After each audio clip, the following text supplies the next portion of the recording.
Welcome to Six Flags New England in Agawam, Massachusetts. We're just entering after the tram dropped us off and climbing these interminable steps up to the bridge across Main Street and into the park. The parking lot is on the opposite side of the highway from the park, and the bridge allows you to get there. This is not going to be a very long video, but there was a big addition to the park this year that I wanted to show you, and we'll get to that a little later on. In front of you, you can see the great Superman roller coaster, originally Superman Ride of Steel when it opened, and this was the 25th anniversary of the opening of that ride. Hard to believe, a quarter century has passed, and it's still one of the greatest roller coasters in the world. A masterpiece of pacing. And this is the entrance where the gates are, and let's dissolve into that. And here's what you see in the main concourse. Over on the right is the famous Ilion's Carousel from 1906. And over there used to be a Thomas the Tank Engine land, and then it was where they had the season ticket processing, and now it's just simply blocked off. You can't go there. That little gate there used to be a passage over to Crackcastle Canyon. That's blocked off. And this is the Ilion's Carousel. It's one of the greatest carousels Ilion's ever built, and it's in a spectacular pavilion as you enter the park. So we are now at the top of Main Street, and there's the rental center in front of us now. This Main Street is basically just a way to get down to Carroll Boulevard, which starts the real main midway. In front of us there is Scream, which is the triple drop tower that they have. And on either side are gift shops. And there's a meet and greet with some of the Looney Tunes characters that happens throughout the day. There's a peculiar fountain that's fairly recent. They have a lot of really nice plantings this year all around the park. Over on the left you can see Six Below, which is an ice cream shop. And they just had a little performance by the Looney Tunes characters out in front of the Looney Tunes Emporium in front of us, which is a Looney Tunes and DC themed gift shop.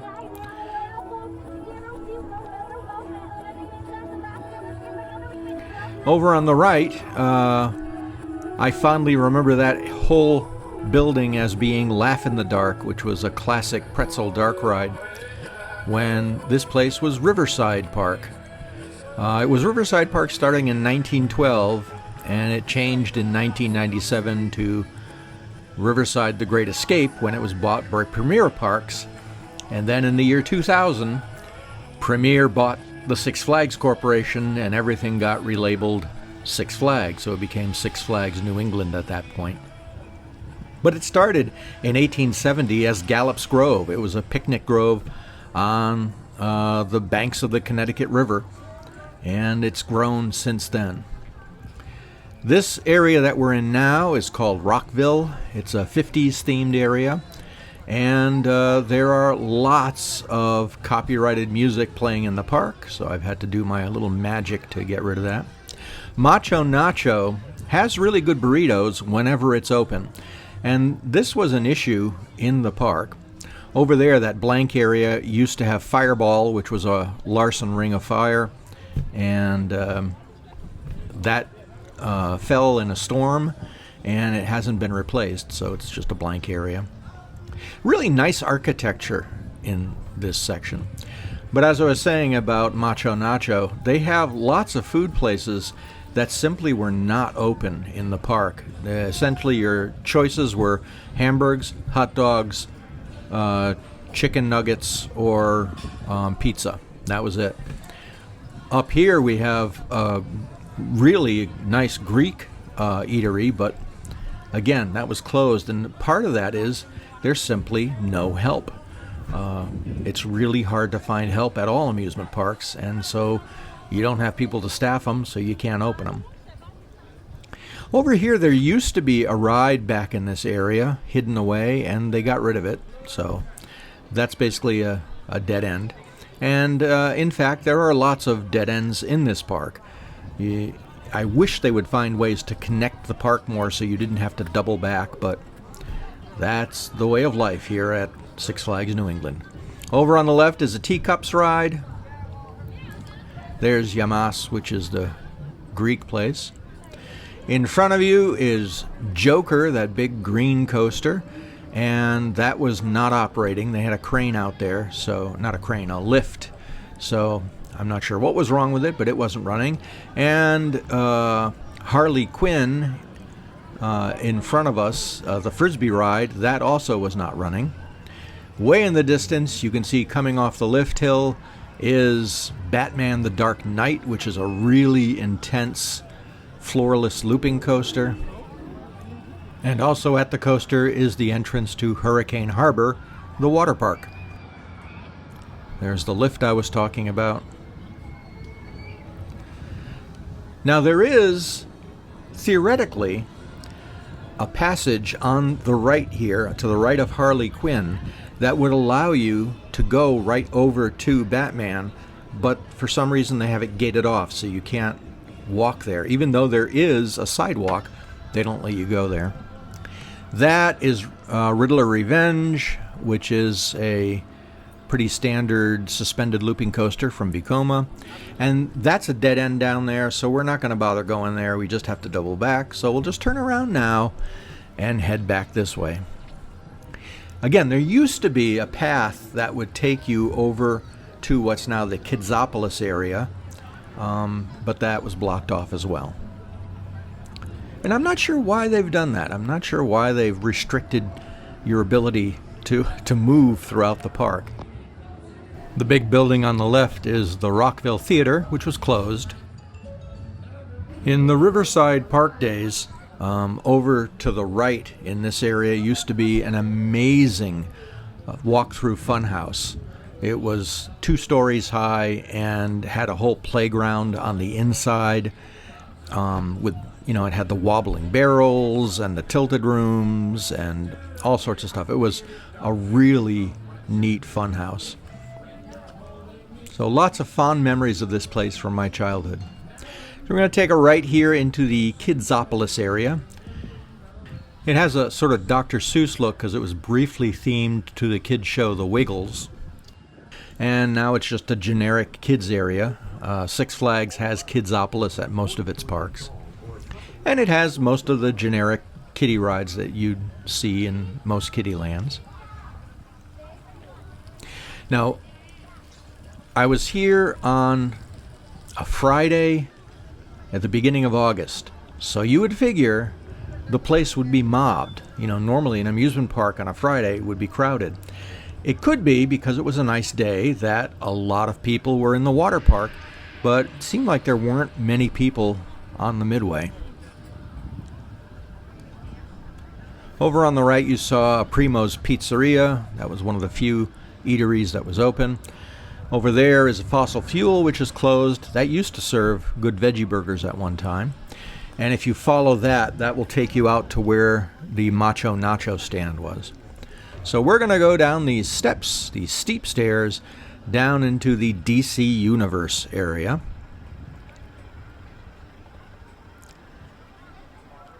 And it's taking us toward the east end of the park, toward the Connecticut River. In front of us is Catwoman Whip. I always say that because they'd never put an apostrophe S on the sign out front of the ride, so it's just Catwoman Whip. And there it goes. It's a coaster made by Zierer. It's their Tivoli coaster, and it has this incredibly long train. And the best ride in that is in the back seat. You really get yanked around in that. It's a lot of fun. Good family ride. Last year they had closed off the back seat on that coaster, and I don't know why, but this year it was open. There's the entrance to Catwoman Whip. That Star Industries building in front of you conceals Cyborg Hyperdrive, which is a tray band, basically a spin and barf ride in the dark. And there's also a little gift shop there. They used to have superhero meet and greets there at one time, too.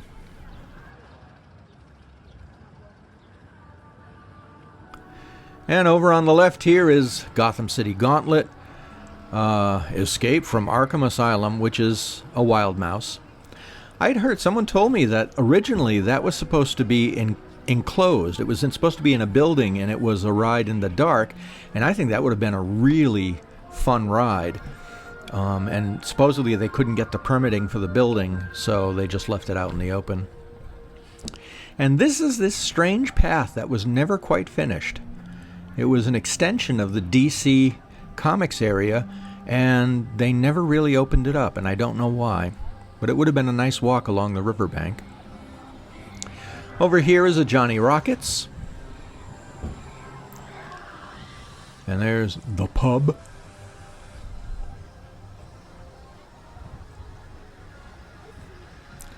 And in front of us now is the entrance to Superman the Ride. Just an amazing coaster with some of the most extreme airtime I've ever experienced. Great pacing, 2 incredible helixes in it, and it really felt like you were flying like Superman. When I first rode it, I was just blown away, and I still am. I still love riding that. There's Supergirl Skyflyer. And we're going to walk up the winding path here. I think this is one of the most wonderful designs they could have had to get into the DC area. Is they eventually relented and put a staircase over on the left here, which you can just take and bypass everything. But I really like this winding path around Superman.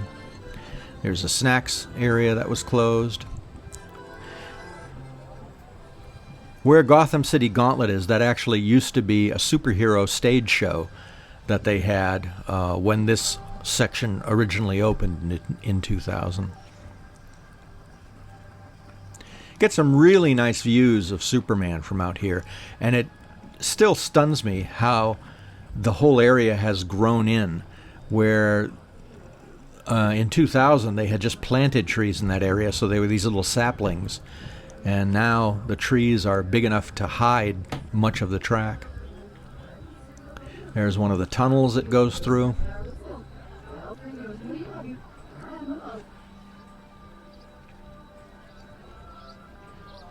This whole area where the DC Universe is, originally, when it was Riverside Park, was a NASCAR speedway, and a very popular one. And a lot of people were upset when Six Flags decided to get rid of the NASCAR Speedway and instead expand the park out there. But they did a really nice job with the expansion. And you can see a bench over here on the left. They have, and there's one over here on the right, they have places to sit, lots of benches in the park, which is very welcome. Unfortunately, there's not a lot of shade in the park. There's some shade here. You notice some of the benches were in the sun, though. And I really wish they would plant more trees throughout the park. There's a lot of just benches in the baking sun. Here's the entrance to the DC Universe from up on the area where the Macho Nachos is. There's Scream. And we're going to take a right here and continue northward on the Midway.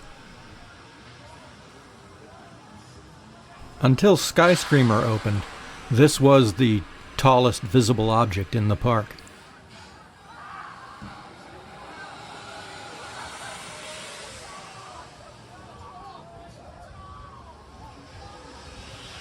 If you were to continue straight past this gate in front of you, that's the path that would lead you to the picnic areas. So if you have an outing here, that's normally where it will be, is you follow this down a hill and across a bridge, and they have a whole set of picnic groves out there. This coaster is the Thunderbolt. It opened in 1941, making it one of the oldest rides still running in the park. And it was modeled after the 1939 World's Fair coaster, called the Cyclone at the time. And this is actually a mirror to the Flyer Comet that used to be at Whalum Park in Fitchburg. So there were two very similar coasters in Massachusetts. And it still has this amazing Art Deco sign out front. I'm so glad they saved this because it really looks spectacular.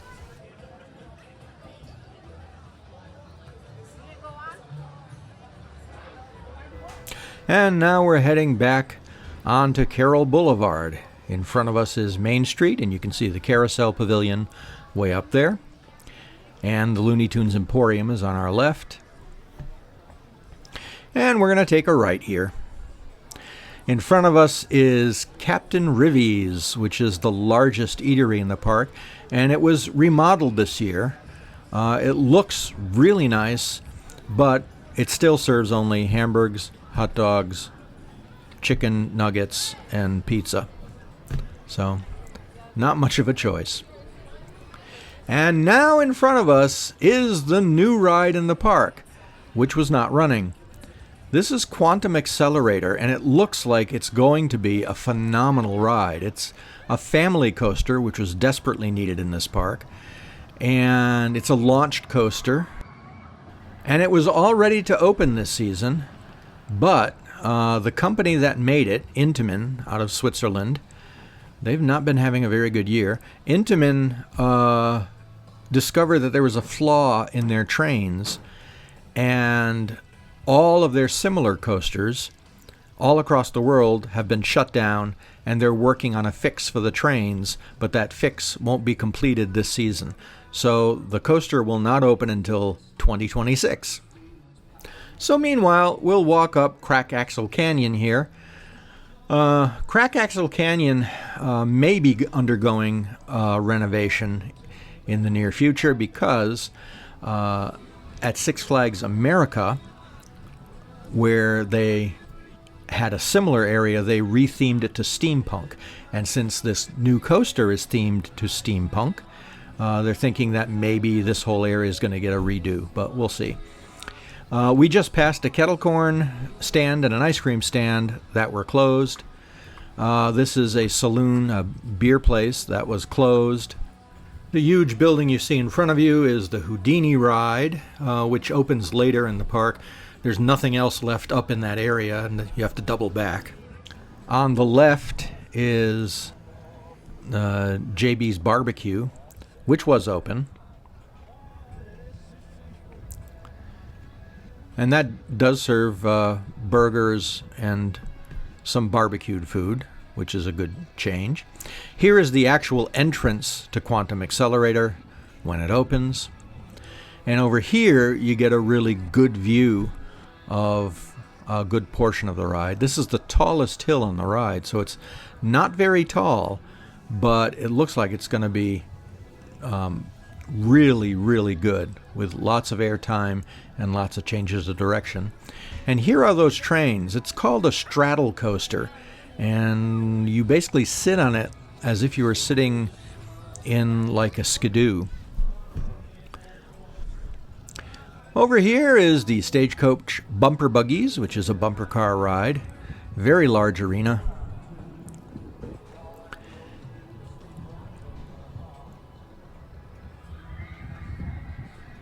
And there you can see the tire drive launch, these massive tires that propel the train forward.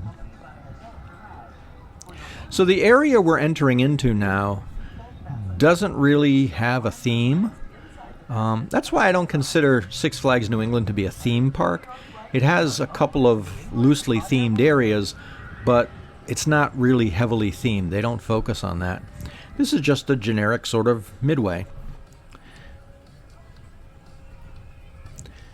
There's a fish and chip stand, which is closed. And they have a little slushy stand there and French fries. Chopsticks is basically Chinese food. Over on the left is Flashback, which is the stock boomerang coaster that's been there since 2000.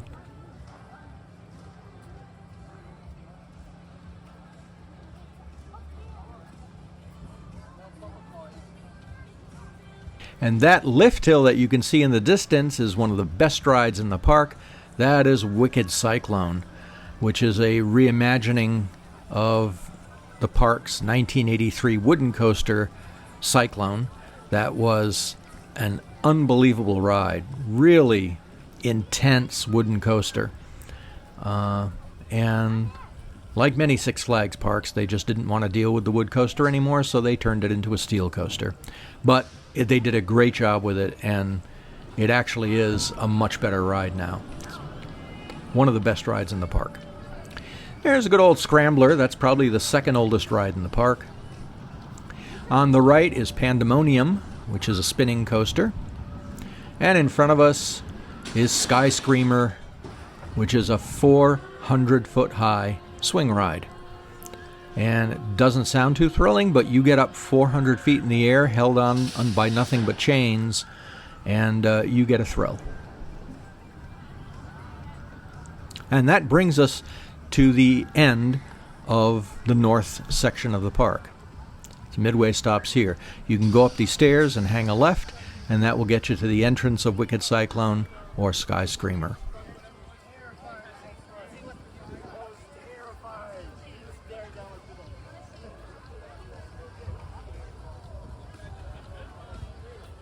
That's a good view of the back end of Wicked Cyclone. You can see how twisted the track is.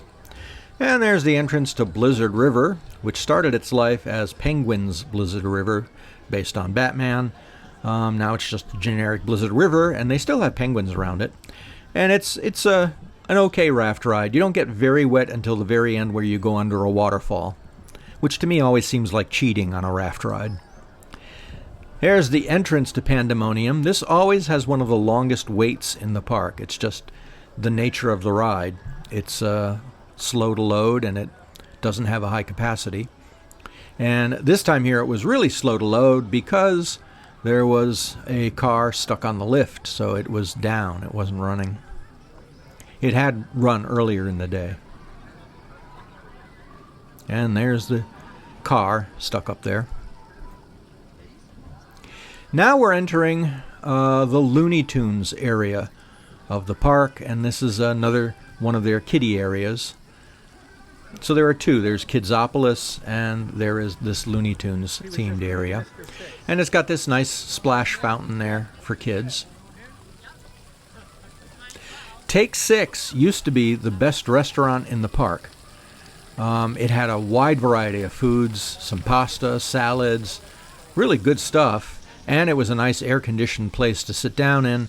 And they shut it down, and it's supposedly a VIP lounge, but I never see anyone in there. The VIP lounge is an upcharge. You have to pay extra to go in there and drink.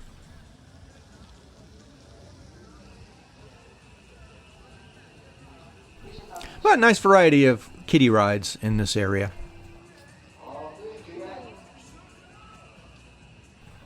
The giant hat that you can see at the end there, at one time, used to actually sell hats, but they converted it to sell fried dough. On the left, you can see the Great Chase, which is the kiddie coaster. Throughout the park, there were advertisements playing over the PA system with the slogan, "Thrill it up at Six Flags."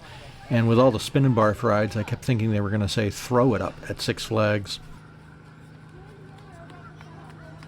I wonder how many kids these days still watch Looney Tunes cartoons.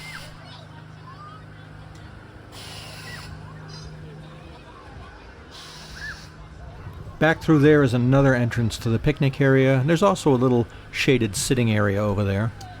And that brings us back out to the other end of I always want to say Quantum of Solace. No, that's a James Bond movie. Quantum Accelerator. And there are, inside the structure of the ride, there are these large concrete pads, and I'm not sure why they're there. I assume maybe scenery is going to be put there at some point, because it was supposed to be, like, have steampunk scenery. But it's just strange that there are these huge concrete pads with nothing on them. The building on the left houses just generic little shops, but that used to be the Swiss Sky Ride station. And you can see there the Haunted Happenings advertisement for their Halloween events. And some Six Flags parks are getting rid of their Halloween events, and almost all the Six Flags parks are nixing their Christmas events this year. Halloween is usually the most lucrative time of the year now for amusement parks, so it's sort of surprising they're cutting back on that. But I think what they're trying to do is just shrink their season a bit, since it's so hard to get workers. I mean, it's hard to get workers during the summer, and then trying to get workers when school is in session is even more difficult. So they're probably just trying to compress their operating season a bit. And this brings us back to Main Street, and that is the conclusion of our tour of Six Flags New England. So if you are in the Springfield, Massachusetts area, Western Massachusetts, there are some good rides here. Not a lot of food places open, but if you want some thrill rides, you can't go wrong at Six Flags New England in Agawam, Massachusetts.